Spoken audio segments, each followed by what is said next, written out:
ప్రస్తుతం ఇంకో నెల రోజుల వరకు టీమిండియాకి ఎటువంటి సిరీస్లు లేవు. సెప్టెంబర్ 19 నుండి బంగ్లాదేశ్తో 2 టెస్ట్ మ్యాచ్ల సిరీస్ ఆడబోతోంది. అయితే ఈ సిరీస్ కోసం ప్రాక్టీస్గా ఉంటుంది అని టీమిండియా కీలక ఆటగాళ్లందరూ దులీప్ ట్రోఫీలో ఆడబోతున్నారు. అంతేకాదు ఈ ట్రోఫీలో ప్రదర్శన ఆధారంగా బీసీసీఐ టెస్ట్ స్క్వాడ్ని ఎంపిక చేయబోతోంది.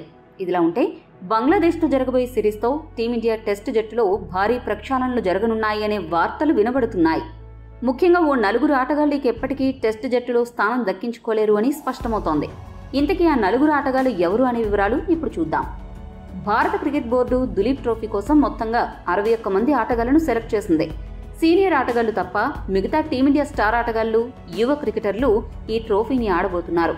ఈ జాబితాను ఒకసారి గమనిస్తే ఓ 4 ఆటగాళ్లు మాత్రం ఇందులో స్థానం దక్కించుకోలేకపోయారు. ఆ లిస్టులో మొదటి ఆటగాడు సంజు శాంసన్. ఎంతో టాలెంట్ ఉన్న సంజుని బీసీసీఐ దులీప్ ట్రోఫీకి ఎంపిక చేయలేదు. అయితే సంజుని టెస్ట్ ప్లేయర్గా బీసీసీఐ ఎప్పుడూ పరిగణించలేదు.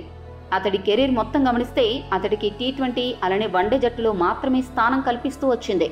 ఇప్పటికే వికెట్ కీపర్ల స్థానం కోసం టెస్ట్ జట్టులో తీవ్ర పోటీ ఉన్న నేపథ్యంలో సంజుని టెస్ట్ జట్టుకి ఎంపిక చేసే ఆలోచన బీసీసీఐకి అస్సలు లేదని స్పష్టంగా అర్థమవుతుంది.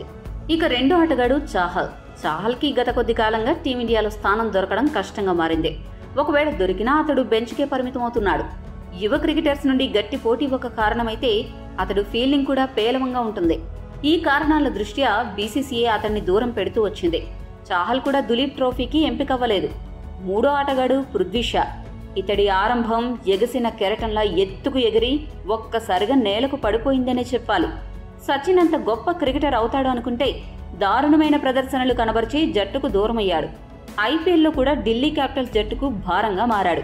చిన్న వయసులోనే అతడి కెరీర్ ఇంత డౌన్ఫాల్లో ఉండడంతో బీసీసీఐ అతడికి దులీప్ ట్రోఫీ ఆడే అవకాశం కల్పించలేదు. ఇక చివరి ఆటగాడు హనుమ విహారీ. టెస్ట్ క్రికెట్కే తన జీవితం అంకితం చేసిన తెలుగు తేజం హనుమ విహారీ అదే టెస్టులో తన స్థానం మాత్రం సుస్థిరం చేసుకోలేకపోయాడు. ఇతర క్రికెటర్స్ నుండి వస్తున్న పోటీలో వెనుకబడిన హనుమ విహారీకి బీసీసీఐ కూడా తగినన్ని అవకాశాలు కల్పించలేదు. ఇటువంటి నేపథ్యంలో హనుమ విహారీకి దులీప్ ట్రోఫీలో స్థానం దక్కకపోవడం పెద్ద ఆశ్చర్యమేమీ కాదు. మొత్తంగా ఈ 4 ఆటగాళ్లకు బీసీసీఐ ఇక ఎప్పటికీ టెస్ట్ క్రికెట్లో స్థానం కల్పించదు అని అర్థమవుతుంది.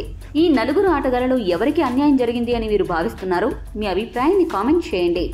మరిన్ని అప్డేట్ల కోసం మా ఛానల్ సబ్స్క్రైబ్ చేసుకోండి.